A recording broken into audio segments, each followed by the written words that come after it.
सतत छूट वाला प्रश्न रेलवे ग्रुप डी के हर सेट में आ रहा है। वैसे तो यह नया चीज नहीं है, लेकिन बच्चे काफी परेशान हैं इससे, क्योंकि कैलकुलेशन जो करना पड़ रहा है। तो इसे कैसे हम लोग जल्दी बना सकते हैं, इसका कॉन्सेप्ट क्या होगा, सब कुछ हम बात करेंगे आज के इस क्लास में। और कई प्रश्न हमने लिया है, आसान वाले भी, कठिन वाले भी। तो जैसे ये पहला क्वेश्चन दिया गया है कि 10%, 15%, 18%, 3 सतत छूट का एकल छूट क्या होगा।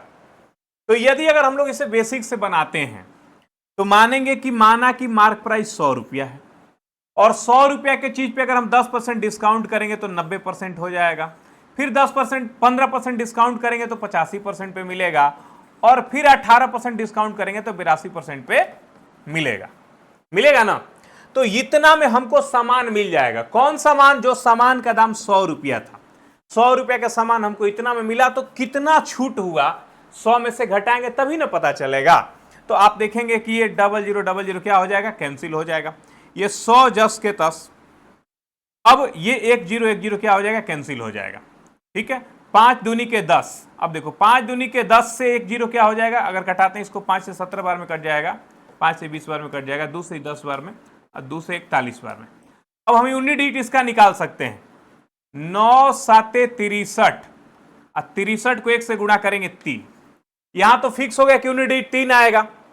अब नीचे में 10 10 100 से भाग दिया आएगा। तो सोचो 100 में से 3 घटेगा तो यूनिट डिजिट लास्ट में क्या आना चाहिए, 7 आना चाहिए। तो 7 एक ही ऑप्शन में है, 37.27%।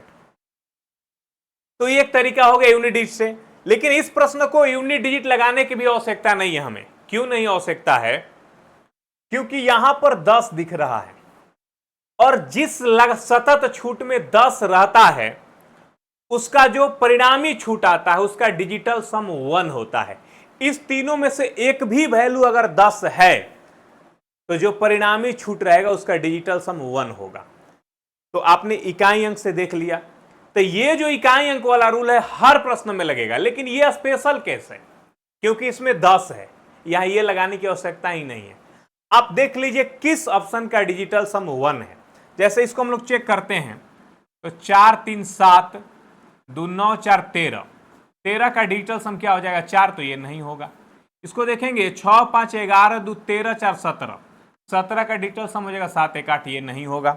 यहां देखेंगे आप लोग 7 3 10, 10 2 12 7 19, 19 यानी 9 1 10, 10 का डिजिटल सम क्या हो जाएगा, 1। तो 1 हमारा ऑप्शन सी में आया। एक बार ऑप्शन डी को भी चेक कर लेते हैं कि यहां तो नहीं 1 आ रहा है। 4 1 5 5 10 6 16, 16 का डिजिटल सम हो जाएगा 7, ये नहीं हुआ। तो एक ही ऐसा ऑप्शन है जहां डिजिटल सम 1 आ रहा है, तो क्वेश्चन का उत्तर हो गया हमारा सी। ठीक है, इकाई अंक से बना लीजिए या डिजिटल सम से बना लीजिए, ऐसे इसमें कुछ नई बात है नहीं, पहले से बच्चे जान रहे हैं, बस घबरा इसलिए रहे हैं कि कैलकुलेशन ज्यादा हो जा रहा है।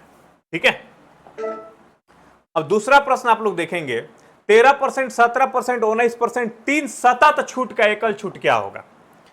अब यहां पर तो 10 नहीं है, तो हमें फिर बनाना पड़ेगा बेसिक से। मान लिया अंकित मूल्य 100 रुपया है, 13% कम किए यानी 87% पे दे दिए, 17% कम किए यानी 83% पे दे दिए, 19% कम किए यानी 81% पे दे दिए। तो 100 रुपया मार्क प्राइस था, उसमें इतना इतना कम हुआ यानी इतना भी हम सामान दे रहे हैं। तो कम कितना हुआ भाई, तो 100 में से घटाएंगे तब ना पता चलेगा। अब देखो ये कट जाएगा, ये कट जाएगा। और कुछ कटने लायक है? नहीं कटने लायक है, छोड़ दीजिए, यहां रहने दीजिए। इकाई अंक पे विचार कीजिए। 7 या 21, 21 का इकाई अंक 1, 1 को 1 से गुणा करेंगे, इकाई अंक 1 आएगा। अब यहां 100.00 आएगा, ये भी दशमलव में आएगा। तो 1 घटेगा अगर इसमें से, तो लास्ट में क्या आएगा, 9 आएगा। 10 में से गया 9, तो इसका उत्तर वही होगा जिसका डिजिटल सम, इसका उत्तर वही होगा जिसके लास्ट में यूनिट डिजिट 9 आता होगा। तो भाइयों बहनों आप देखेंगे एक ही ऑप्शन है जिसके लास्ट में 9 है, तो 41.509% क्वेश्चन का उत्तर हो जाएगा ऑप्शन ए। ठीक है, चलिए आगे बढ़ते हैं। अब देखिए ये जो है सदाबहार क्वेश्चन है, हर परीक्षा में हमेशा पूछता है, किसी भी परीक्षा में कभी भी डाल देगा। ग्राहक के लिए कौन बेहतर छूट होगा? तो ग्राहक के लिए बेहतर छूट वही होगा जहां पर ज्यादा छूट मिलेगा। तो यहां पर सबका परिणामी छूट हमें निकालना होगा, और जहां पे ज्यादा छूट होगा वो ग्राहक के लिए बेहतर होगा। लेकिन इसको देखिए एक स्पेशल केस है। 12 और 18 मिलकर 30 होता है, 17 और 13 मिलकर 30 होता है, 15 और 15 मिलकर 30 होता है। यदि प्रत्येक युग्म का योगफल सेम हो तो छूट वहां पर ज्यादा मिलेगा जहां पर अंतर ज्यादा होगा। छूट वहां पे ज्यादा मिलेगा जहां पे अंतर ज्यादा होगा। तो 12 और 18 में अंतर कितने का होगा भाई? 12 और 18 में अंतर हो जाएगा 6 का। 17 और 13 में अंतर हो जाएगा 4 का। 15 और 15 में अंतर 0 का। तो सबसे ज्यादा अंतर 6 का हुआ, तो सबसे ज्यादा छूट यही मिलेगा। इसका उत्तर हो गया ऑप्शन ए। ठीक है, तो कॉन्सेप्ट यदि आपका क्लियर है तो कैलकुलेशन कोई बहुत बड़ा चीज नहीं है, आप अपना दिमाग लगा के भी उतना कर सकते हैं। ठीक है, और किसी तरह के क्लास करने के लिए गोस्वामी मैथमेटिक्स ऐप जरूर लोड करिए।